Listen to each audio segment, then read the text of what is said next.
Halo sahabat IPA, selamat datang di DN Channel, yaitu channel kita untuk belajar tentang materi IPA. Nah, pada video kali ini kita akan belajar tentang zat dan perubahannya, yaitu materi IPA bab kedua untuk kelas 7 SMP Kurikulum Merdeka.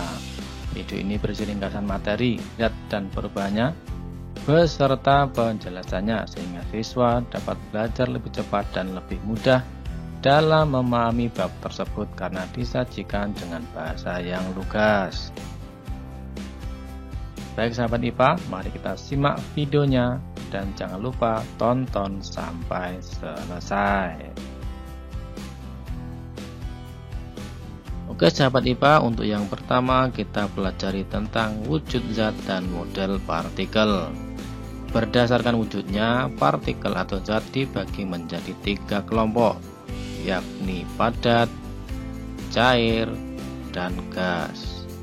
Pada layar tampak gambar contoh dari masing-masing wujud zat, yakni untuk zat padat contohnya adalah kayu, untuk zat cair contohnya adalah air yang ada di dalam gelas, untuk gas contohnya adalah gas dalam tabung LPG. Selain gambar tersebut, tampak juga model susunan partikel dari masing-masing wujud zat seperti tampak pada layar. Untuk zat padat, susunan partikelnya memiliki pola teratur, berdekatan, dan berikatan kuat. Untuk zat cair, partikelnya bisa bergerak acak. Jaraknya agak berdekatan namun tidak sedekat zat padat. Berikatan tidak terlalu kuat dan dapat mengalir. Sedangkan pada zat gas, partikelnya bergerak acak, jaraknya renggang, berikatan lemah, dan menyebar secara bebas. Baik sahabat IPA, kita lanjutkan pembahasan kita tentang perubahan wujud. Perubahan wujud yang pertama adalah meleleh. Meleleh adalah perubahan wujud dari padat menjadi cair. Ada yang menyebutnya mencair, ada juga yang menyebutnya melebur. Contohnya adalah es yang dipanaskan. Kemudian contoh yang lain adalah logam yang dipanaskan atau dibakar. Perubahan wujud yang kedua adalah membeku. Membeku adalah lawan dari meleleh. Membeku merupakan perubahan wujud dari zat cair menjadi padat. Contohnya adalah air yang didinginkan, maka lama-kelamaan akan memadat menjadi es. Logam cair panas yang dibiarkan pada suhu kamar juga akan memadat atau mengeras.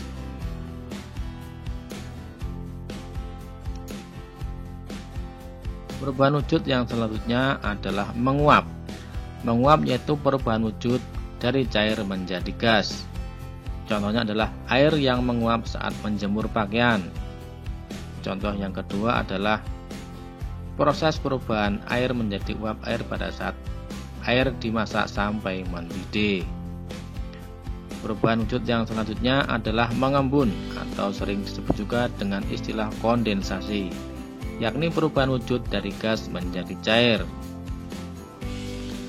Contohnya adalah munculnya bintik-bintik air pada tutup gelas berisi air panas. Contoh yang lain yakni terbentuknya tetes-tetes air hujan.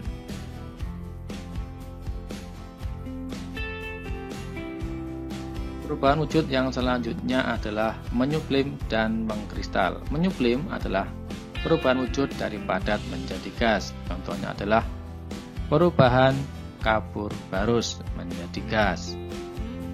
Contoh yang lain adalah es kering menjadi asap atau uap, yakni efek asap yang biasa digunakan pada pertunjukan seperti konser musik, pembuatan film, dan lain-lain. Perubahan wujud berikutnya adalah mengkristal, yakni perubahan wujud dari gas menjadi padat. Contohnya adalah pembentukan salju.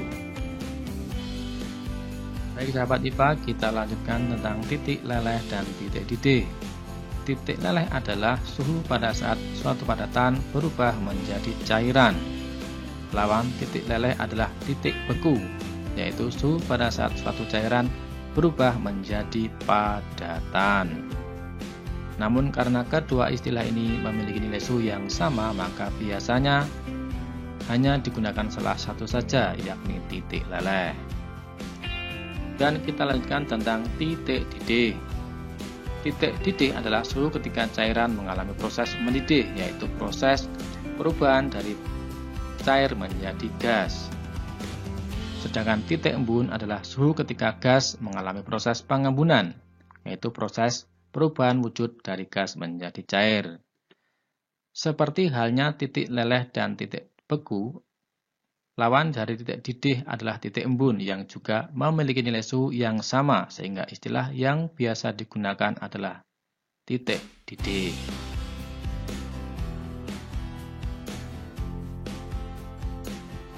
Untuk memahami tentang titik leleh dan titik didih, mari kita cermati gambar berikut. Berikut ini adalah grafik perubahan wujud zat dari pemanasan es. Dari grafik tampak bahwa suhu mula-mula es adalah sebesar 20 derajat Celcius. Kemudian dipanasi sehingga naik suhunya sampai suhu 0 derajat Celcius. Dari grafik tampak bahwa setelah suhu es mencapai 0 derajat Celcius, walaupun pemanasan masih tetap berlangsung, akan tetapi suhu tidak naik. Nah, inilah yang disebut dengan titik leleh. Kalor atau panas yang diberikan pada tahap ini tidak digunakan untuk menaikkan suhu, tetapi untuk merubah wujud es dari padat menjadi cair. Sehingga pada titik ini sedikit demi sedikit es berubah menjadi air atau disebut mencair atau melebur. Nah, setelah es berubah menjadi air semua, maka terlihat mulai ada kenaikan suhu lagi. Kenaikan suhu terus berlangsung hingga air bersuhu 100 derajat Celcius.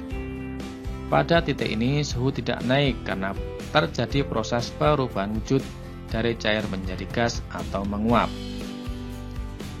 Suhu pada titik ini disebut titik didih karena pada suhu tersebut air mendidih untuk berubah menjadi uap. Setelah air berubah menjadi uap, kemudian baru ada kenaikan suhu lagi. Berikut ini adalah tabel nilai titik leleh dan titik didih dari berbagai zat. Yang pertama ada air yang titik lelehnya 0 derajat Celcius dan titik didihnya 100 derajat Celcius. Kemudian ada lilin yang titik lelehnya 60 derajat Celcius dan titik didihnya 400 derajat Celcius. Lalu ada garam yang titik lelehnya 804 derajat Celcius dan titik didihnya 1413 derajat Celcius. Kemudian ada besi, aluminium, emas, permata, gas oksigen, dan gas nitrogen yang nilai titik leleh dan titik didihnya tampak seperti pada layar. Oksigen dan nitrogen memiliki titik didih yang bernilai negatif karena kedua zat ini berwujud gas pada suhu kamar. Baik sahabat IPA, kita lanjutkan tentang perubahan fisika dan perubahan kimia. Kita bahas dulu tentang perubahan fisika. Perubahan fisika yaitu perubahan yang tidak menghasilkan zat jenis baru. Materi sebelum dan sesudah perubahan sama. Perubahan fisika dapat ditandai dengan dapat kembali ke materi bentuk zat semula. Perubahan wujud seperti melebur, menguap, membeku adalah contoh perubahan fisika. Kita lanjutkan tentang siklus air.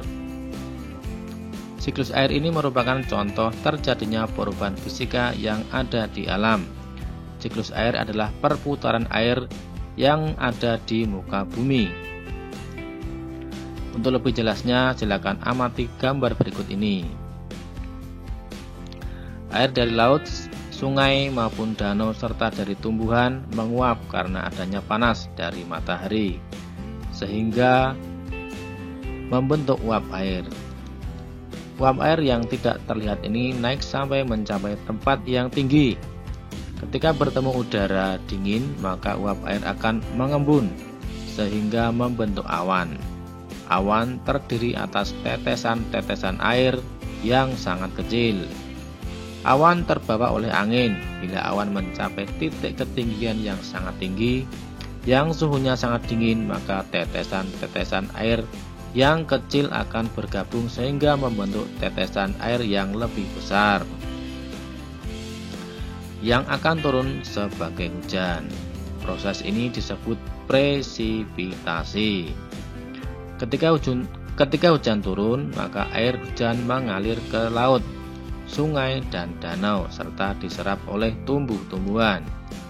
Proses ini pun berulang terus-menerus, oleh karena itu disebut sebagai siklus air. Kita lanjutkan tentang perubahan kimia. Perubahan kimia yaitu perubahan yang menghasilkan zat jenis baru. Pada perubahan kimia, materi sebelum perubahan terjadi berbeda dengan materi yang ada setelah perubahan itu.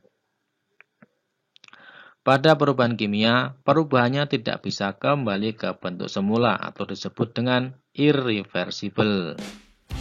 Pada perubahan kimia, perubahan zat melibatkan proses pembakaran, pembusukan, perkaratan, ledakan, dan reaksi kimia.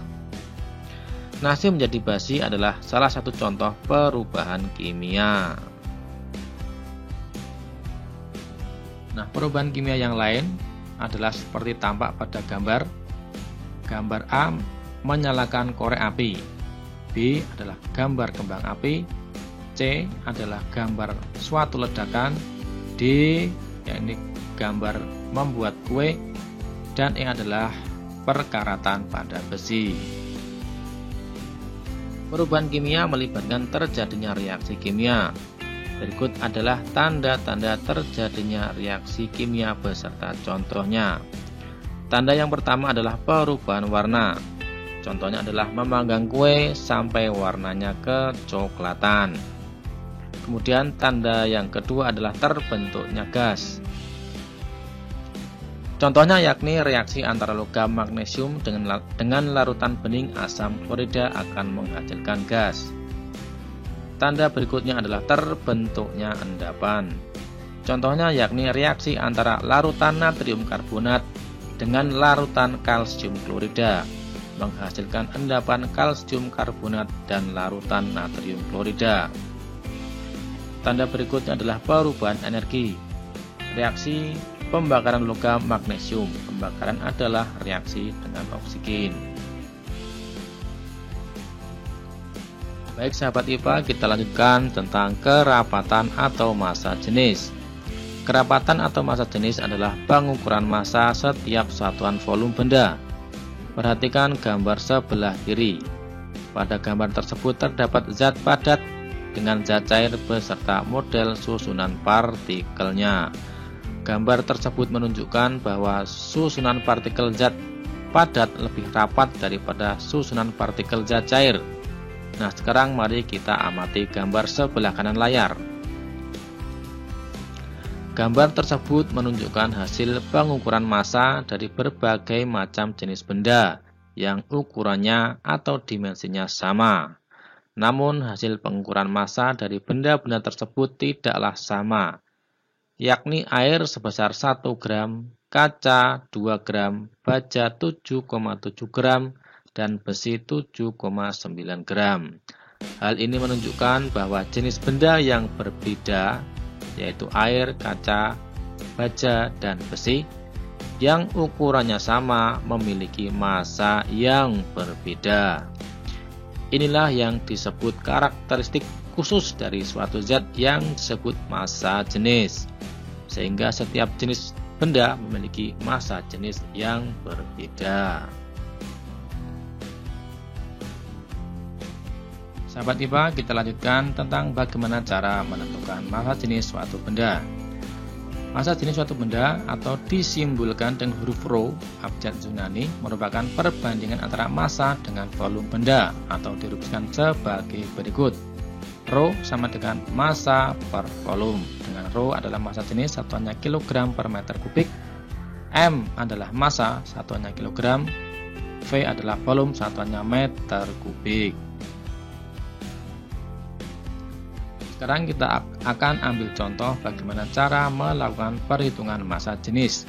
Misalnya ada suatu benda balok seperti pada gambar dengan massa 120 gram dengan ukuran panjang 6 cm, lebar 4 cm, dan tinggi 5 cm. Kita akan menentukan massa jenis dari balok tersebut. Kita hitung dulu volume dari balok tersebut, yakni panjang kali lebar kali tinggi. 6 dikalikan 4 dikalikan 5 sama dengan 120 cm. Kemudian nilai ini kita masukkan ke persamaan massa jenis. Rho sama dengan massa per volume sama dengan 120 gram dibagi 120 cm kubik sama dengan 1 gram per cm kubik atau 1000 kg per meter kubik.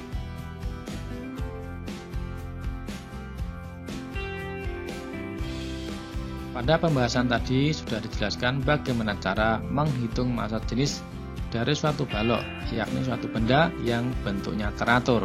Nah, sekarang bagaimana jika benda yang akan ditentukan massa jenisnya memiliki bentuk yang tidak teratur? Bagaimana cara mengukur volumenya? Nah, cara mengukur volume benda yang bentuknya tidak teratur yakni dengan menggunakan gelas ukur atau gelas berpancuran seperti tampak pada gambar berikut.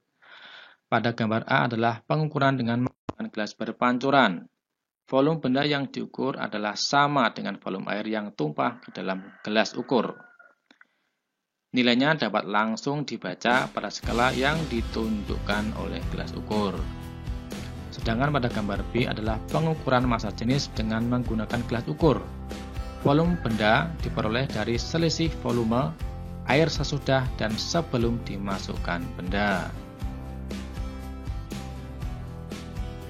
Nah, sahabat IPA, konsep massa jenis ada hubungannya dengan fenomena terapung atau mengapung dan tenggelam. Jika massa jenis benda lebih besar dari massa jenis cairan, maka benda akan tenggelam.